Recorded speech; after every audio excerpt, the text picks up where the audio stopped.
नमस्कार मंडळी, आज आपण बनवणार आहोत मखाना खीर। यासाठी आपल्याला लागणार आहे मखाना। हा साधारण 30 ते 40 ग्राम मखाना असेल आणि दूध अंदाजे पाऊण लिटर असेल। आणि ड्रायफ्रुट्स मध्ये आपल्याला लागणार आहे काजू, बदाम, पिस्ता, वेलची पावडर, साखर 1 वाटी, 1 चमचा तूप आणि केशर। ड्रायफ्रुट्स आपल्या आवडीनुसार आपण टाकू शकतो।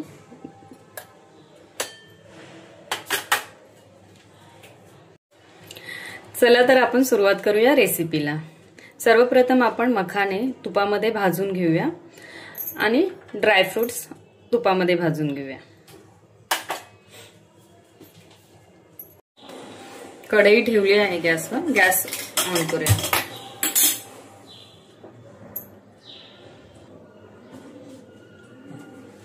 कढई गरम झालेली आहे, तूप ओतूया।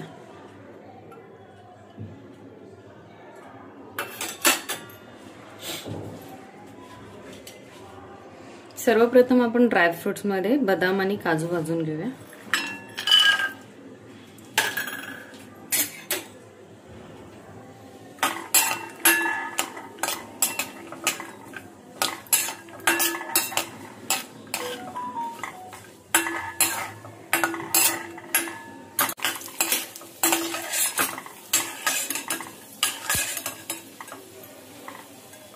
ड्रायफ्रुट्स आपण काढून घेऊ।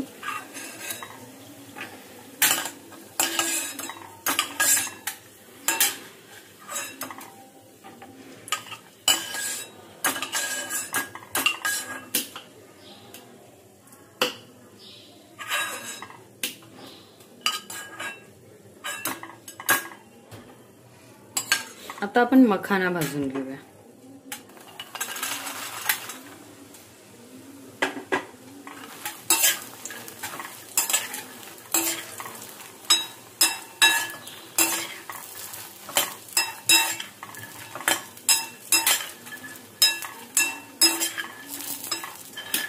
मखाने आपले चांगले खरपूस भाजून झालेले आहेत।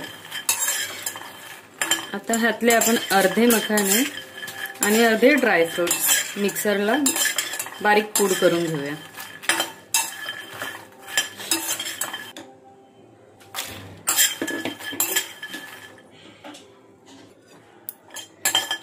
मखाने आपण हे नंतर खिरीमध्ये टाकण्यासाठी, दुधामध्ये टाकण्यासाठी बाजूला काढू।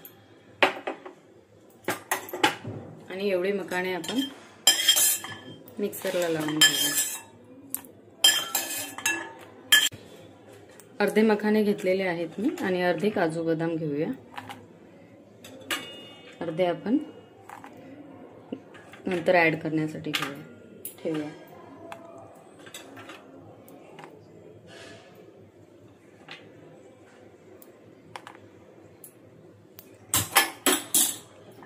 याच कढईमध्ये आपण दूध ऍड करूया।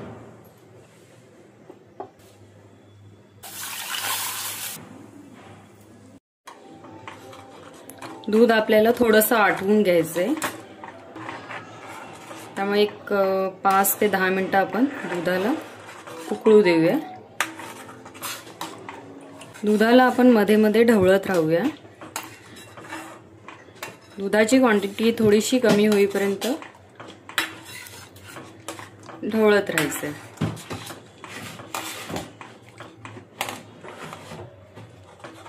आपण मखाना आणि हे मिक्सरला लावून घेऊया तोपर्यंत।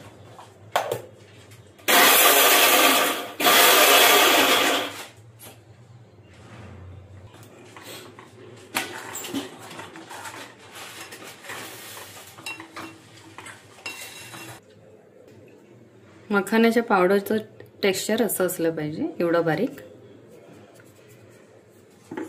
आपण आता साखर ऍड करून घेऊया।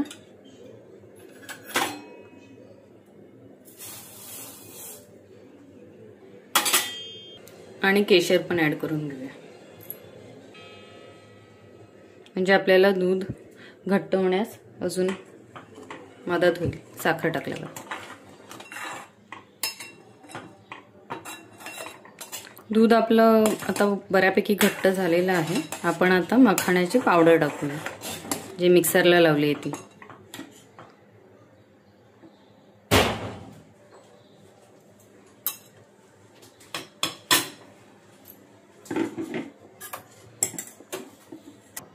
ही पावडर आपण चांगली मिक्स करून घेऊया, म्हणजे गुठळ्या नसल्या पाहिजे, व्यवस्थित मिक्स झाली पाहिजे। लगेच हलवून घ्यायची ती।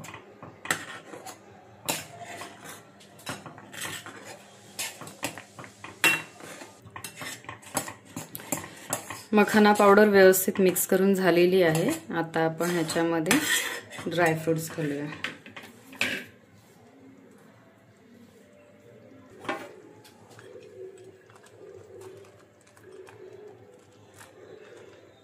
मखाणे पण आत्ताच घालून घेऊया।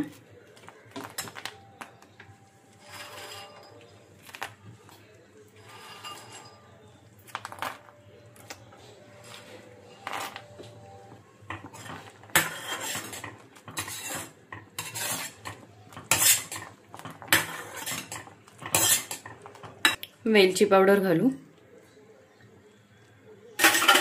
चांगलं मिक्स करूया। 2 ते 3 मिनिटात आपण शिजू देऊया मखाण्यांना।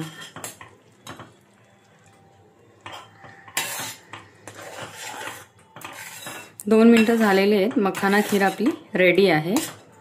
आता आपण थोडी थंड झाल्यावर सर्व करूया।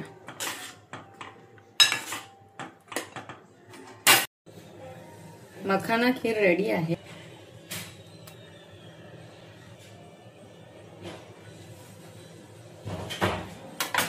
गार्निश करूया आपण ड्रायफ्रुट्सने।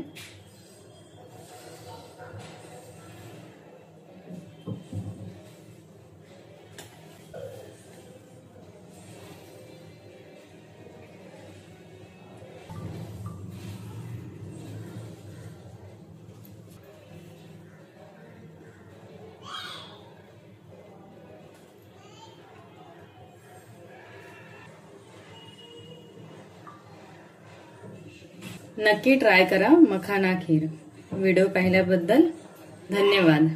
आपल्या चॅनलला लाईक करा, शेअर करा, सबस्क्राईब करा। भेटूया पुन्हा नवीन रेसिपी सोबत।